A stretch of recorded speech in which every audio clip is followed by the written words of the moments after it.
So, James, I'm going to do this thing where whoever I have with me as the guest, I just force them to do the hook instead of me. So, do a hook. No. Are you okay? Nice.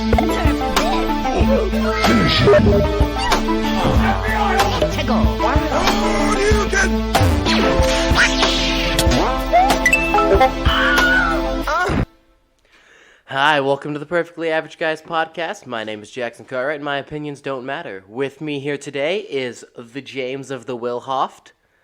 Thanks, Jackson. Yes, I'm glad you did that. I'm not going to pretend like I don't know your middle name. With us... It's Logan's dad's name. That does not narrow it down. Your middle name is Brown. No. Your middle name is Bezos. Also no. Anyway, with me in third chair is the Jerry Cortez. Jerry, say something. No, not allowed. Incorrect option. Anyway, welcome to the first of the Duncanless era. Scout, no. Scout thinks I'm Duncan. But, yeah, welcome to the podcast, James. You've been on here once or twice before. Three times. I'm very wrong. I love how Jerry knew more than either of us knew. Yeah, I mean, he's the one that puts them all up, so... It's fair. Good he stuff, knows Jerry. most of them. Jerry, what was the title of episode 32? That's correct. Good job. Anyway, you came here. You said you had a story. I did. So, longtime listeners of the Perfectly Average Guys podcast may know that Jackson and I work at a restaurant called Culver's, where they serve fresh frozen custard, and they blend it up with different ingredients, okay? And they call these concretes. But they also have shakes, which is the same thing, but you can drink it through a straw because it's like liquidy, right? So anyway, the other day, there I am. I'm sitting in the drive-thru and I am taking orders, which means, I have the headset on, I'm listening to the person in their car, and I'm taking note of what they want. And then I send it over to kitchen and to the person at the window so they can get the money. And there's this kid. Oh, no. His name's Caleb, and he is great. And he has just recently learned at the shift he had prior to this one how to make shakes and concretes. So this is his first time on that position without a trainer. It's 1 o'clock, and he is off at 2 o'clock. And at 1 o'clock, he goes, guys, my one goal for this shift is to make a chocolate shake. Chocolate shakes are the most popular kind of shake. Extremely easy to make. They're really, really easy, and that's why he wanted one. So for the next hour, from 1 to 2 o'clock, this man, almost every order goes, do you hear that? This guy's about to order a chocolate shake. And without fail, there was not a single chocolate shake over the course of the next hour. This isn't even the funny part, okay? Oh, no. I can guess where this is going. 1:58. Okay, he's off in 2 minutes. He's like, I need to make this chocolate shake. So there's this guy. Pulls into the drive-thru, and he's like, hey, can I get a double deluxe basket with fries and a Sierra Mist? And I say, yes, of course. And then he goes, wait a minute, and we all freeze. And he goes, can I change that drink? And I go, absolutely. And Caleb is going crazy because he's about to get to make this chocolate shake. He's like, this man is ordering a chocolate shake. And the guy goes, I would like to change the drink to a Diet Pepsi.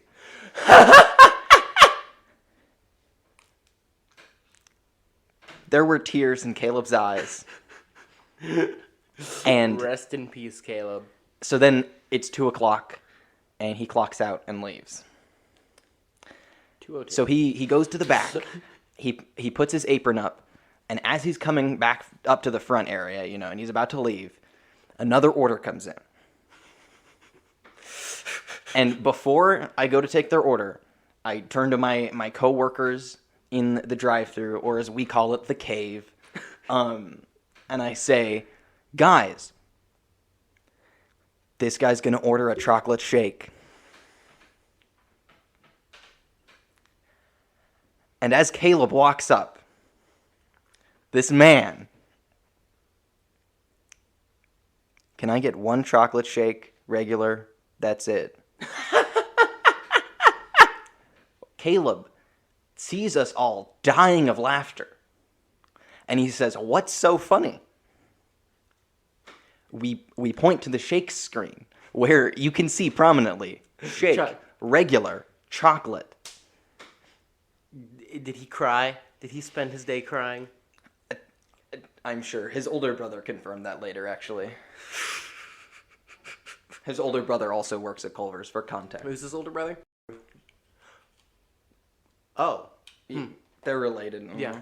Cool. Fun fact. So that's the... We should bleep out their names. Yeah. Or at least Drew's name. That's like the third of the brothers to work there, right? Mm-hmm. Yeah. Yeah, the oldest. Cool. Yeah, we shouldn't talk about them. Anyway, because our viewers will have no idea what we're talking about. No other reason, to be clear. It just won't be very entertaining. For us to discuss. Though I did learn in a closing conversation that one of our managers, Andrew, has some very correct opinions on Pokemon. Almost all of Andrew's opinions are correct. It's really surprising, considering that he's like a 30-year-old man. No one would expect him to have like what we would consider correct opinions. Mm-hmm. But we're closing one night, and he was telling me about this comic series that he used to read called The Crow. That's very much based on Native American folklore. So, and he says he's really into Native American folklore. He likes reading and stuff like that. I'm like, that's cool. I've been reading a lot of it because I'm working on a like side art project that's basically me teaching myself how to draw, where I'm making a Pokemon region based on the Midwest. And I was like, so I've been reading Native American folklore to get into that. And he's like, yo, that's a really cool side project. So while we're closing, we start talking about Pokemon. And he starts with what he says is an unpopular opinion, that Sun and Moon were good. Which I agree with that. I also agree, but Sun and Moon are like some of the only ones that I've played. Yeah, but I did not think that those were necessarily disliked games. So I was like, okay, correct opinion that those are good. And I was like, yeah, my favorite is Pokemon White, because that's the one I started with. And he was like, yo, my favorite's Pokemon Black. And I was like, yes, this is good. I am very excited that Andrew likes Gen 5. Because most people don't. It's true. I don't know why. It's gotten more popular now that all the people who played Gen 5 as kids are getting old enough to tell their opinions online. Like I'm doing right now. We discussed the new games, but nothing very important there. I mean, that's the point of this podcast. I don't know why. That's true. Anyway, I did, what? Oh. I'm looking at my... Okay, I like the first topic you have on this first list. topic. So, I was going to talk about Sam, because I don't know if Sam has actually seen that. But we can also That'd talk also about be it really here. Funny. So... If Sam hasn't seen it, I think you need to talk about it with him. Okay. Because I know about that. Yeah. We're talking about the Mario Yeah, the Mario cast There's a list. little thing for when I have Sam on the podcast. Hopefully Sam doesn't listen to this episode. Hopefully. He won't. Probably won't. He won't. Okay. But I've talked on the podcast a bit ago how I was taking a Greek myth class. And the thing is, because it was a school class, it was kind of boring. So I absorbed some stuff, I told some funny stories, but I've discovered a YouTube channel that I really like called Overly Sarcastic Productions. And they talk about myths a lot. And I have learned some very fun facts that I would love to share. One is, I've talked on the podcast when I was talking about Reese, is how no one really likes Ares. It's true. And you look at all the myths, no one likes him, they're all making fun of him, he kind of sucks at fighting, because he's just the rage, he's like the barbarian, Athena's the actual fighter, and he just gets mad and kills. So, but when you think about that, 90% of the general Greek myths we have are Athens, or that general area. And Athens doesn't like Sparta. And Sparta loved Ares. Ares was like their favorite god. So when you read all the Athens myths about how Ares absolutely sucks, and Athena, the one that Athens is named after, is great, you get some perspective into why Ares is a sad boy. Aphrodite would disagree. That is true. She does. The reason she marries Hephaestus simply because she's like, if I cheat on him, he won't care. And that's her reasoning for marrying him. And she usually cheats on Hephaestus with Ares. And they're all siblings. Because that's but Aphrodite was born out of like sea foam. That's true. She's not really anyone's sibling. That's the thing is because in like half the myths, she's born from Zeus and some lady. Just like roughly 50% of the Greek population is a child of Zeus. And in some, she's born from someone's castration and thrown into the sea. So, much like most myths, it's all fluctuating, no one knows if anything is real. But something I did learn about this man named Theseus is there was, you know how myths are basically there to explain stuff. To explain how the world is the way it is. And apparently, the line of Theseus was very flat in the butt region. So, in one of the myths, it is, the way they describe that is, Theseus and his buddy get trapped in the underworld, stuck to chairs, magically, until Theseus escapes and leaves his buddy there, just leaves him. But when Theseus leaves, he rips off half of his and it's still stuck to the chair to this day. And that's why his lion has flat butts. And that also means that his friend's only company for the rest of infinity in the underworld is his torn butt, half of it just stuck to the chair. Greek myths rock. They're so funny. I can't believe how it's just in their... They're insane. Just, it's so much it's very entertaining. I don't know why people change them at all when they're doing adaptations of them. Because they're already just hilarious and entertaining as they are. Well, they need to tone them down. That's why. Fair. They need to calm it down a little bit. And so, the other thing that I learned, moving away from Greek, we go to Rome. And we go to my man Julius Caesar. So in this time period, in Rome and Greek, it was okay to be gay. As long as you were the top. That's how it worked, because everything was a power dynamic. Now, Julius Caesar slept with the king of another place as not the top, which led to... That's a big no-no, folks. Which led to chants among the Roman legions for years to come, even after his death, and songs that referred to Julius Caesar, because he was a flirt, he slept with a lot of women as well, that referred to him as every woman's man and every man's woman. That's so good. And that was like songs that the Roman soldiers would sing as they were marching around. You just summed up Jonah Cartwright in one sentence.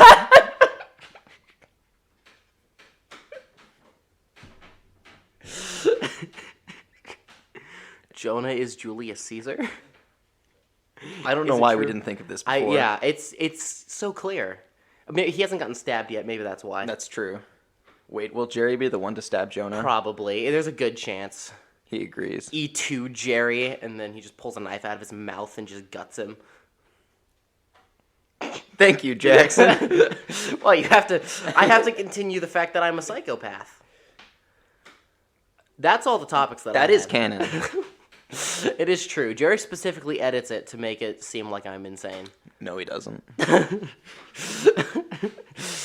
To be fair, there was something in the mini golf log that someone else sounded very much like a psychopath, and I don't remember who it was. But that everyone seems it was. There were parts where I was, but it was someone. I think it was Aiden said something.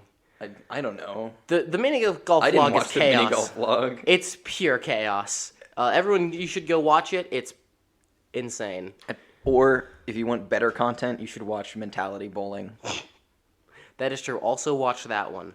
And I've been seeing Jerry edit. We have the dodgeball one coming up. I'm excited. Jackson's excited. Oh, yeah. Scout is excited over here. How do you feel about the dodgeball vlog, Scout? I agree. She nodded. So that's a good sign. The only thing that I really remember from the golf ball vlog is Jonah's outstanding quote, if we were Bill Cosby, we'd be getting holes much easier. Did that make it in, Jerry? Yes. Okay. That made it into the video, along with all your Jeffree Star. At least one or two of your Jeffree Star I jokes. made like 30. I think Yeah. only 2 of them made it in. But like only one of them was funny, so. But they just kept happening. As it should. Everyone, leave your favorite Jeffree Star in the comments below. Mine is Patrick. Anyway, I've exhausted my topics list. What have you been up to? Well, I have been up to nothing. I've been sitting at home, bored. But if you want me to go look at topics, I can grab my phone off the counter. Yeah, that's good. See, the thing is, we don't have Duncan, who has adult things to tell us about, and all of his adulting. We just do school and work. And every once in a while, we beat people. Yeah, I know, Jerry. It's disgusting. You wouldn't know anything about school, would you? Yeah. James has returned. So one thing that I've been wanting to talk about for a while on the Perfectly Average Guys podcast, that will take me quite a while to explain. I think I like probably for the whole 45 minutes that we have left of this episode. See, this has been on my mind ever since the other day when I came on here and I talked about realism, which is one of my favorite episodes. To talk about Mormonism. Oh boy, there's a lot more of those. So, the first thing I want to bring up is the musical, the Book of Mormon, which is 100% accurate. I'm not joking.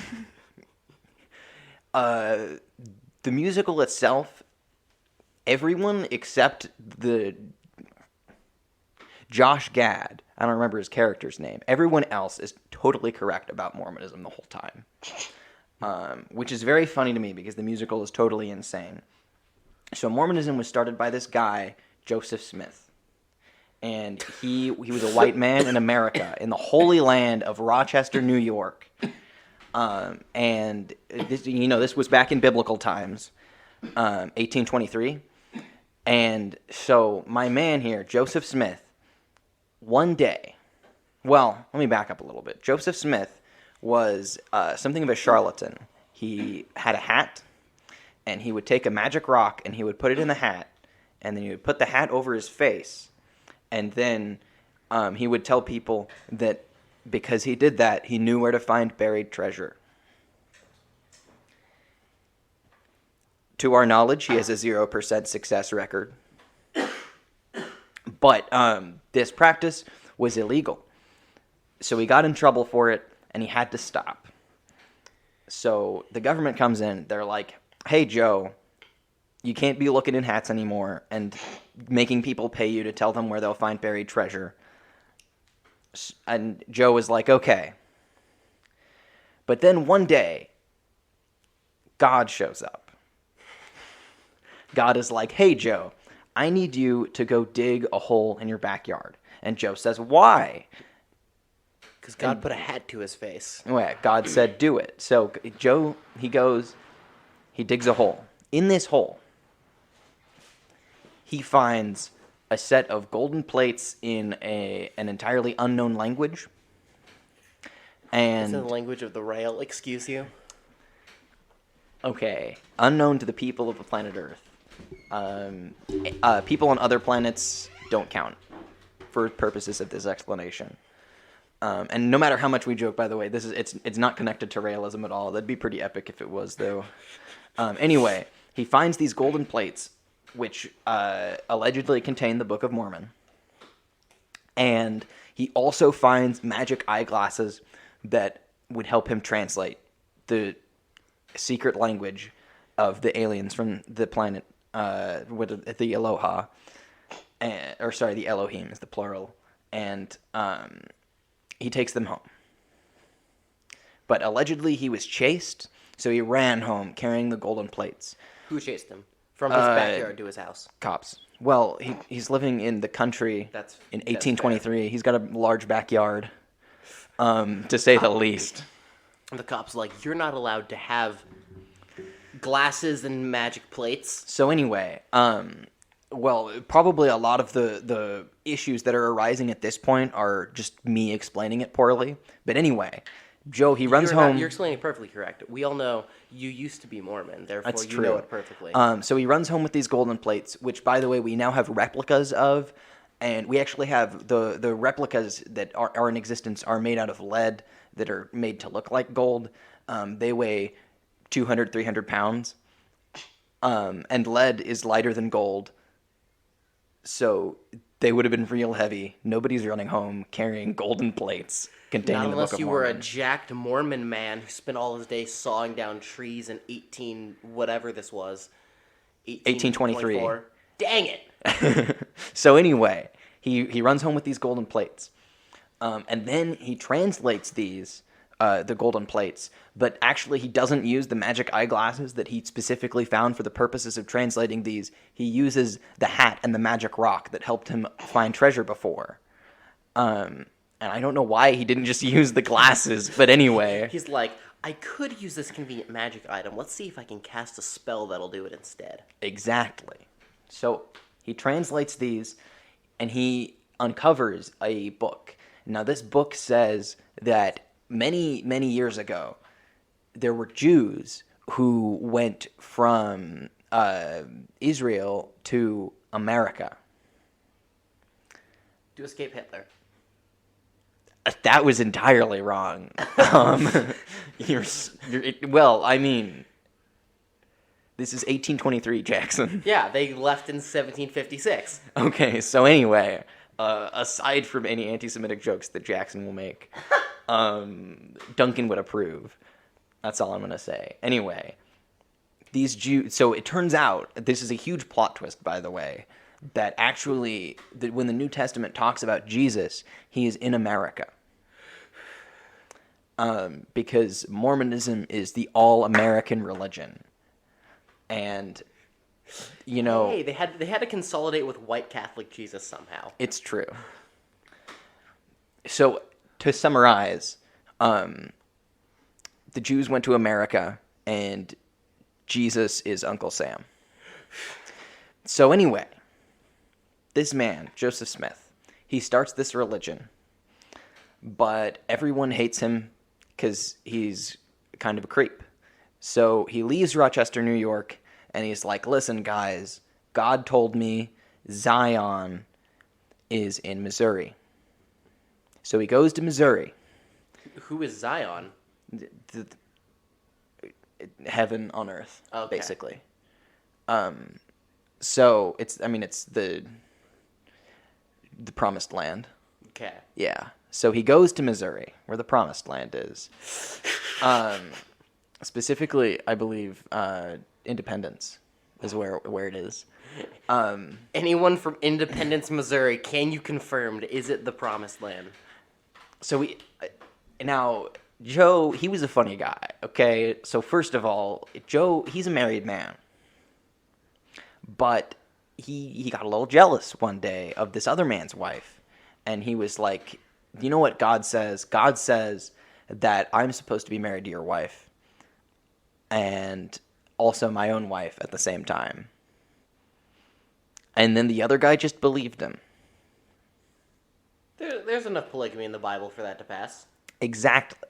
So Joe decides to go on a spree. He decides he's got to catch them all.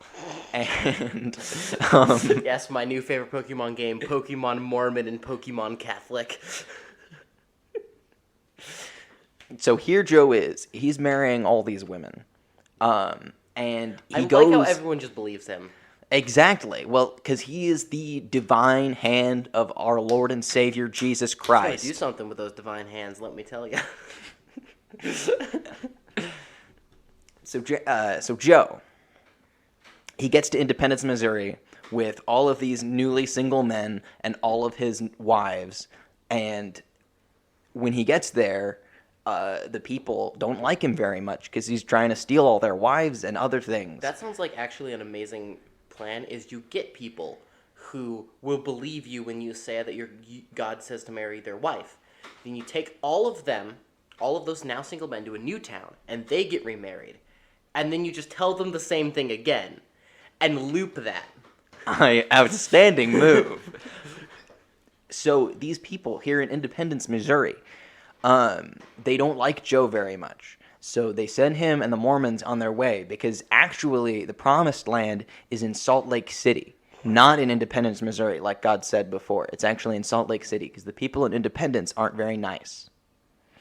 So here he is. He's on his way to Salt Lake City when he gets sent to jail for practicing. I don't remember what it's called, but he gets sent to jail for putting a magic rock into a hat and telling people that there is buried treasure where there is, in fact, no buried treasure.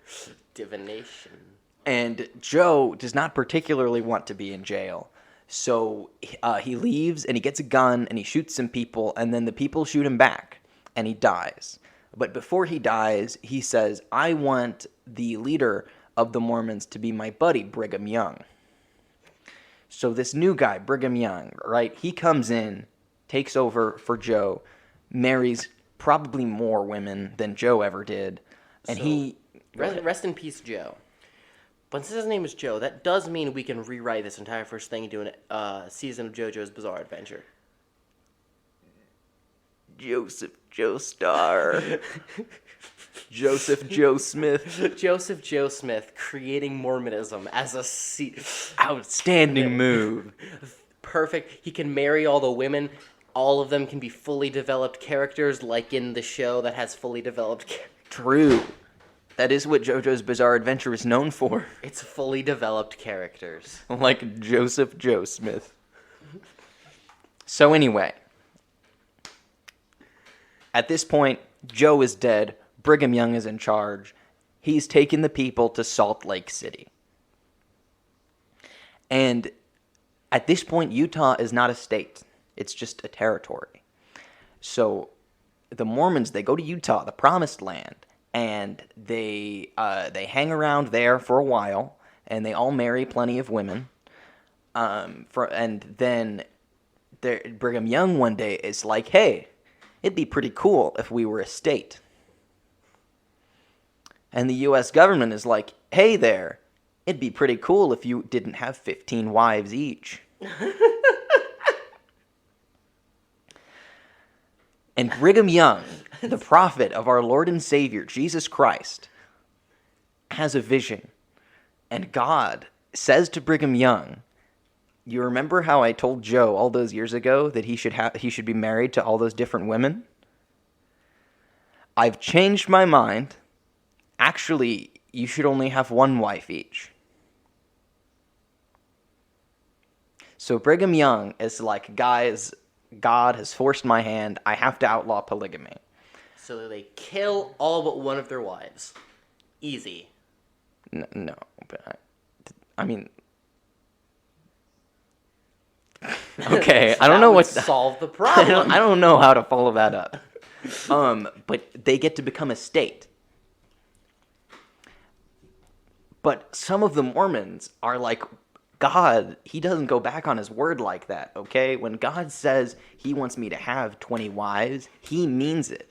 So they leave because they don't like Brigham Young anymore because he's a liar. He just is saying that God is saying things to become a state. And obviously that could not be possible. But these Mormons, these misguided fools, seem to think so. So they go down to Alabama. And they actually still all have the multiple wives today in this nation of Alabama. But they have a bunch of other weird cult beliefs that are different from Mormonism, so I don't really want to talk about them. But Brigham Young. Continue. Okay.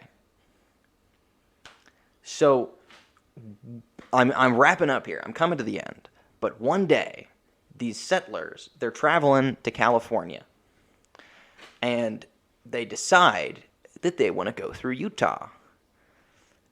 And they're not Mormons, notably. They're, at this point, probably Baptists. I don't know. Baptists. We'll talk about them next time. No, we won't. Jerry got real close with that Jerry, one. we might need to cut that, honestly. Listen, each episode of the podcast, we'll talk about a different denomination. True. Next time we're going to come in here, we are going to talk about Westboro Baptist Church. Cut that one for sure.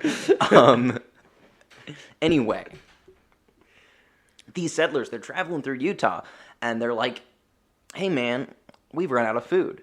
And the Mormons are like, oh yeah? Give us your wives. That isn't what happens. But the Mormons are like, you ran out of food. And the settlers are like, yeah, could we have some? And the Mormons are like, no. We're Mormons. We're not going to give you any food. And the settlers are like, well, but we're going to starve. And the Mormons are like, tough. But then Brigham Young, he has a change of heart. And he says, listen, guys, you go to this field. And Oh, gosh.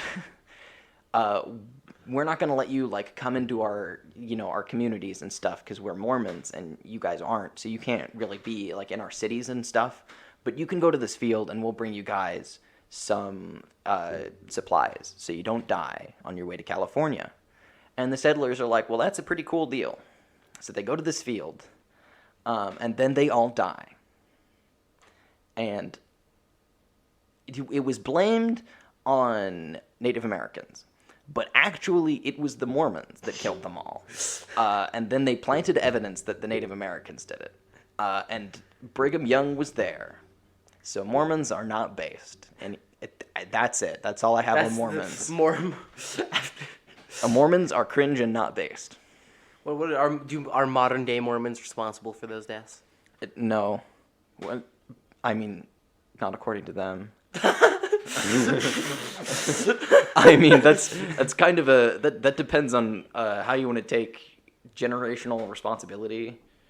Leave in the comments your opinions on generational responsibility. Oh my God. Jolly, you like responding to these things. Tell us about generational responsibility. Jolly definitely actually does have opinions. No, it does this sometimes. It's fun. Anyway, moving on from that. So that was a good 17 minutes there. Moving on from sins of the father. I have a question for you that Okay. I'm gonna pose to people from now on because I find it interesting, and it's terrible, but it's funny. How much money, in dollar amount, would it take for you to fight an old person, like a senior citizen, in physical combat? How much money would they have to pay you to do that? It's them that's paying me? Yeah. No, sorry, not the senior citizen. Oh, okay. I was like, wait. How much money does some nebulous force have to give you for you to fight a senior citizen? I mean, like, fight to what point? Not to the death. Okay. To being unconscious. Just Street Fighter, not Mortal Kombat. I don't know. How much money do people get paid to fight in general? I don't know the answer to that question. Is but this it's for being you. televised? It's for you personally. That's up to you. If you want to organize that, if you want to sign the contract, then Look out for Perfectly Average Guys Fights Old People vlog.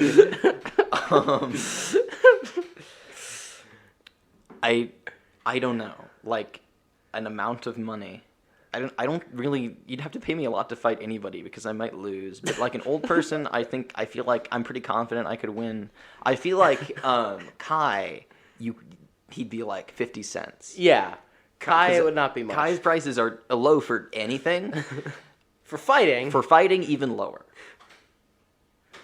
he might do it for free. There's a True. good chance. Logan would also do it for free, but for very different reasons. That's just Logan true. just wants to fight old people. Specifically old people. Everyone else he doesn't want to fight. He's too scared.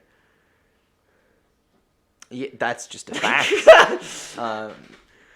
Anyway, I heard you guys didn't murder someone at the football game, and I'm upset. No, we didn't, because no one would tell us where the person that you're speaking of was. Okay. That's So- that's unfortunate. They all knew, though. They all knew where he was, and they knew you were planning. Maybe you should have told them you were going to murder him. Maybe you should have just told them that So you for were the going to give him a record, hug. an assassination is being planned on an unknown person, and we don't know where he is. But a bunch of people could have told us, and then they didn't. We have like 3 people who are ready to fight him, and they're all. We have at- like at 6 least- people, but 4 of them are named Kai. You know what? That works. No, bad Jerry. Thank you, Jerry. Anyway, I spent this morning, besides doing school, watching a few episodes of Star Wars Visions.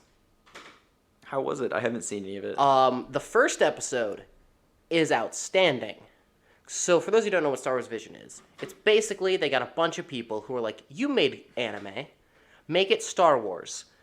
And each episode is basically a little short film in different anime kind of styles and things. The first one is outstanding. It is basically just a really long fight scene, but it's really, really cool. In fact, 2 of the first 3, which are the ones I've seen, are basically just really long fight scenes. But that's okay, because that's what anime is good at. And the 3rd episode is also really good, and it is super anime, because it's just 2 insanely powerful Force users fighting each other on a Star Destroyer in space. They're just standing there. No, they're just there. I see. And they have like spider lightsabers and can like rip apart Star Destroyers with the Force. It's pretty cool. And the 2nd episode is a banned anime. Amazing. The 2nd episode is at some point during the Clone Wars, a little Padawan boy falls off of a building and lands in a hippie van with someone who's related to Jabba the Hutt somehow. Who doesn't want to be in the crime syndicate because he thinks it's boring. He wants to start a band. So then we cut forward a few years, and they're in a band. And Boba Fett shows up. Boba Fett joined the band? No, Boba Fett shows up because he's like, hey, Mr. Hutt guy who left the clan, Jabba's marked you for execution. So chaos ensues. They end up at the starting line of the pod racing place where they contacted Jabba and like, hey, before you kill our buddy, can we play one last show?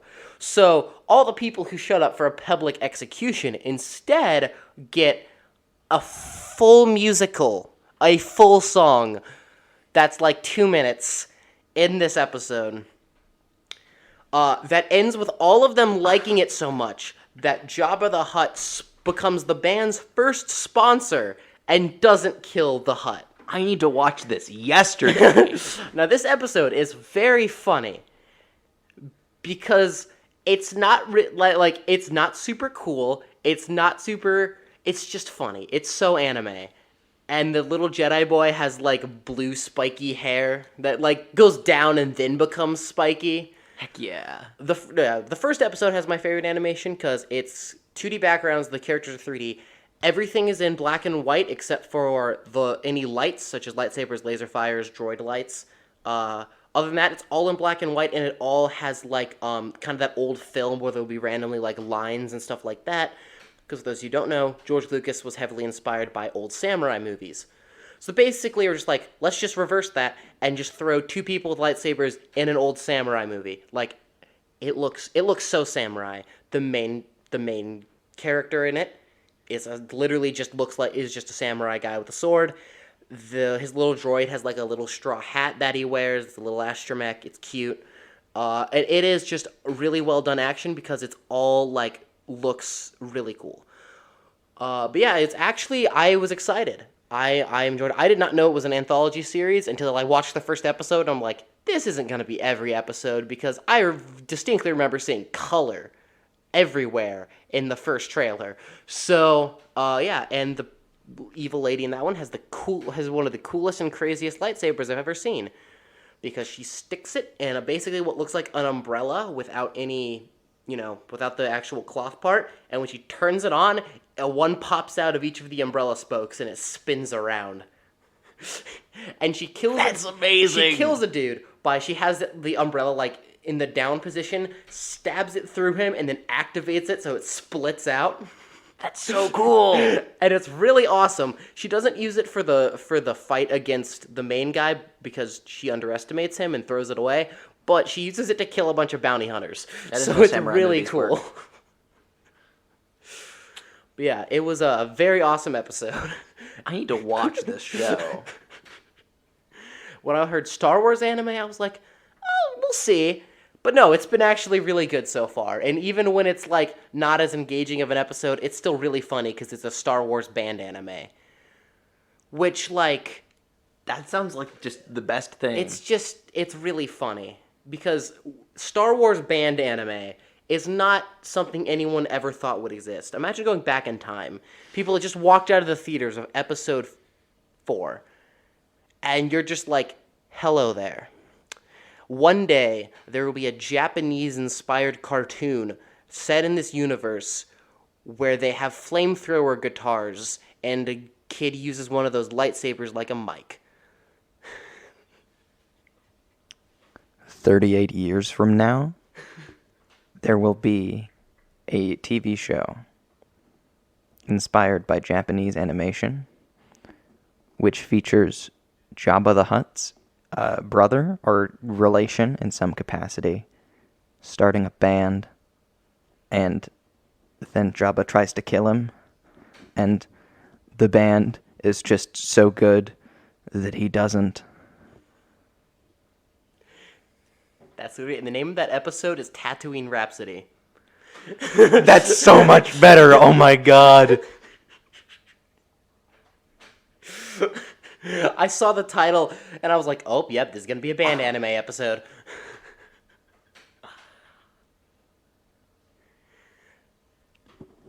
Tatooine Rhapsody. Ah, yes, whatever girl wants to whispered in their ear in bed. What can I say? My pillow talk is immaculate. And if you really want a perfect pillow to talk on, buy one of our Jerry body pillows at... True. We need to make those. Perfectlyaverage.guys.merch.pag. To buy your Jerry body pillows today. Or yesterday, if you prefer. That is true. And happen to have a time machine. That's an important caveat. That's like the asterisk at the end of the... If you have a time machine, you can buy it yesterday. But other than that, it has to be today. Not tomorrow. It's today or yesterday, no tomorrow. True. Technically, is there ever tomorrow? There is only now. Tomorrow exists as a concept, but you can't ever actually experience tomorrow. Exactly. Leave in the comments your favorite existential crisis. We're looking at you, Jolly. Yeah, Jolly. Tell us about how the sins of the father lead to your existential crisis. Please don't. Please do. We should. Jackson can talk about it with Sam next time. I won't be here. We should have Jolly on the podcast and have him. He talk will about come. Things. And Jerry's in looking both at me. ways. Jerry's looking at me, and the thing is, Jerry, it would be such a good episode, and you know it. Jolly also really wants to talk about the Duncan theory, which is an existential crisis on its own. But I feel like if anyone does that, it should be me. Talk about the Duncan theory? Yeah, Okay. But not today. That'll take way too long. That'll take way too long. It'll be like an hour and a half on its own. So, we need to just get Jolly and Griffith here. And once we have a second mic, because we're sort of using one mic for this. Yeah, it'll we'll be have awkward. Me, you, and him. And we will sit here, and the podcast will begin with me going, Jolly, what are your political views? And we will not talk for the rest of the episode and just let him speak. So, Pag tries politics again. Again. That is an idea that you had. It won't happen. No. But imagine we put it on our Patreon that we True. almost set up, and then we couldn't figure out how to set up money. Put $1,000. If you give us $1,000 a month, you can watch Jolly talk about his political views for 8 hours. Jerry's like, please don't. Please don't. The only person who laughs at that will be Jolly. Yeah. Don't worry, Jerry. We said the first thing we do when we get money is pay you. So, True. if we get a Patreon, you finally get paid for what you do. You are no longer an unpaid intern. You are now a slightly paid intern.